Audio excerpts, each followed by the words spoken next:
ഞാൻ സുധാകരനെ ചെറ്റ എന്ന് വിളിക്കണം നിങ്ങൾ ആഗ്രഹിച്ചിരുന്നു, പക്ഷെ ഞാൻ വിളിച്ചിട്ടില്ല. അതാണ് ഇതിൻ്റെ എല്ലാം ഭാഗം കേട്ടോ. ഞാൻ അദ്ദേഹത്തെക്കുറിച്ച് പറഞ്ഞ എന്താ, ചെറ്റത്തരമാണ്, രാഷ്ട്രീയ ചെറ്റത്തരം. ഈ ചെറ്റത്തരം എന്ന വാക്ക് എപ്പോഴാണ് ഇത്രമാത്രം അശ്ലീലമായി മാറിയത്, അല്ലെങ്കിൽ അൺപാർലമെൻ്ററി ആയത് എനിക്ക് മനസ്സിലാകുന്നില്ല. ഞാൻ വളരെ കാലമായി പറഞ്ഞുകൊണ്ടിരിക്കുന്നൊരു വാചകമുണ്ട്, നിങ്ങളുടെ മുമ്പിൽ പറഞ്ഞിട്ടുണ്ടാവും, കേരളത്തിലാകെ പറഞ്ഞിട്ടുണ്ടാവും. ചില്ലറ വോട്ടിനും 4 സീറ്റിനും വേണ്ടി രാഷ്ട്രീയ ചെറ്റത്തരം കാണിക്കുന്നവരല്ല ഞങ്ങളെല്ലാവരും ചെറ്റകളെന്നാണ് അതിൻ്റെ അർത്ഥം. ഞങ്ങളെപ്പറ്റി പറയുമ്പോൾ പറയുന്നതാണ് ചില്ലറ വോട്ടിനും 4 സീറ്റിനും വേണ്ടി രാഷ്ട്രീയ ചെറ്റത്തരം കാണിക്കുന്നവരല്ല ഞങ്ങൾ. എത്രയോ കാലമായി, ദശാബ്ദങ്ങളായി ഞാൻ പറഞ്ഞുകൊണ്ടിരിക്കുന്ന ഒരു വാചകമാണിത് കേരളത്തിലെ പൊതുവേദികൾ. സാധാരണ പറയുന്നില്ലേ, ചെറ്റത്തരം കാണിച്ച ചെറ്റത്തരം പറയില്ലേ, അതല്ലേ ഉണ്ടായത്. അതിൻ്റെ അർത്ഥം അയാളെ ചെറ്റാന്ന് വിളിച്ചു എന്നാണ്, അയാളുടെ പേര് മാറ്റി വിളിച്ചു എന്നാണ്, അയാളെ വ്യക്തിപരമായിട്ട് എന്തെങ്കിലും അങ്ങനെ പേരെടുത്തുകൊണ്ട് ആക്ഷേപിക്കുന്നതേ ഉണ്ടായത്. പക്ഷെ നിലപാടുകളുടെ വഞ്ചനയില്ലേ, വഞ്ചന കാണിച്ചു എന്ന് പറയുമ്പോൾ, വഞ്ചകൻ, വർഗവഞ്ചകൻ എന്ന് പറയുമ്പോൾ എന്താ അതിൻ്റെ അർത്ഥം? അതൊക്കെ നിലപാടുകളുടെ ഭാഗമായി പറയുന്ന കാര്യമല്ലേ, സ്വാഭാവികമായിട്ട് പറയില്ലേ. അത്രയും അതിനെ കാണേണ്ടതുള്ളൂ. പ്രതിപക്ഷമല്ല, മലയാള മനോരമക്ക് വലിയ താല്പര്യം അതിന്. മലയാള മനോരമയാണ് അത്. മലയാള മനോരമയാണല്ലോ ഇതിനു വേണ്ടിയുള്ള ബുദ്ധി ഉപദേശിച്ചു കൊടുക്കുക.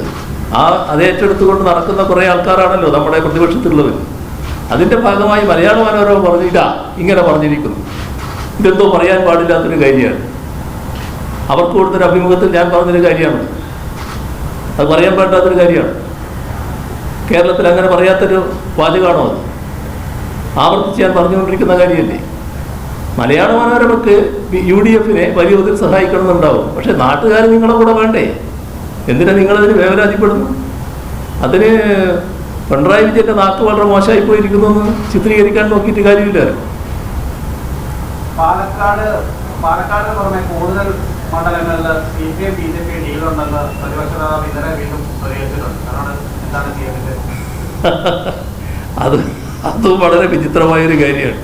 എല്ലാ മണ്ഡലങ്ങളെക്കുറിച്ചും ഇപ്പോൾ അദ്ദേഹം പറയുകയാണ്. ഇനി നാളെ നമ്മുടെ മണ്ഡലത്തെക്കുറിച്ച് പറയുമെന്ന് എനിക്കറിയില്ല. എല്ലാ മണ്ഡലങ്ങളിലും ഡീലാണെന്നാണ് പറയുന്നത്. ഈ പാലക്കാട് എന്താണ് ഇപ്പോൾ ഡീൽ എന്ന് പറയുന്നതിൻ്റെ അർത്ഥം? എനിക്കത്ര ആലോചിച്ചിട്ടും മനസ്സിലാകുന്നില്ല. ഒരു മുസ്ലിം നാമധാരിയാണ് അവിടെ ഇപ്പോൾ LDF-ൻ്റെ സ്ഥാനാർത്ഥിയായി വന്നിട്ടുള്ളത്. അതുകൊണ്ടാണോ ഡീൽ എന്ന് പറയുന്നത്? അവിടെ 1996 പാലക്കാട് മണ്ഡലത്തിൽ, ഇന്നത്തെ മണ്ഡലത്തിൽ ചെറിയ മാറ്റം ഉണ്ടാവും, LDF ജയിച്ചിരുന്നു. ആരായിരുന്നു സ്ഥാനാർത്ഥി? നൗഷാദ്. ഇന്ന് പാലക്കാട് പ്രധാനപ്പെട്ട ഒരു പാർട്ടി നേതാവാണ്. അദ്ദേഹവും മുസ്ലിം നാമധാരിയാണല്ലോ. എങ്ങനെയാണത് BJP ആയിട്ട് ഡീലായിട്ട് മാറുക? എന്ത് അസംബന്ധവും എഴുന്നള്ളിക്കാൻ ഒരു പ്രയാസമില്ല.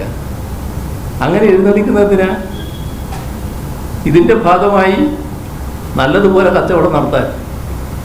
ആരാ കച്ചവടം നടത്തിയ നേരത്തെ? പാലക്കാട് 91-ലല്ലേ അവിടെ സഖാവ് AKG മത്സരിച്ചിരുന്നു പാർലമെന്റ് തെരഞ്ഞെടുപ്പിൽ. ആരെയായിരുന്നു സ്ഥാനാർത്ഥിയായി നിർത്തിയത്? കോൺഗ്രസിൻ്റെ സ്ഥാനാർത്ഥിയായിരുന്നു. കോൺഗ്രസിനും RSSനുമെല്ലാം ഒരേ സ്ഥാനാർത്ഥിയായിരുന്നില്ലേ? ആരായിരുന്നു? RSSൻ്റെ ജില്ലാ കാര്യവാഹ്. ഓർമ്മയില്ലേ? വേറെ സ്ഥാനാർത്ഥി ഉണ്ടായില്ല. അത്ര പച്ചയായി RSSുമായി പണ്ടേ കൂട്ടുകൂടുന്നവരാണ് ഈ പറയുന്ന പ്രതിപക്ഷ നേതാവിൻ്റെ പാർട്ടി.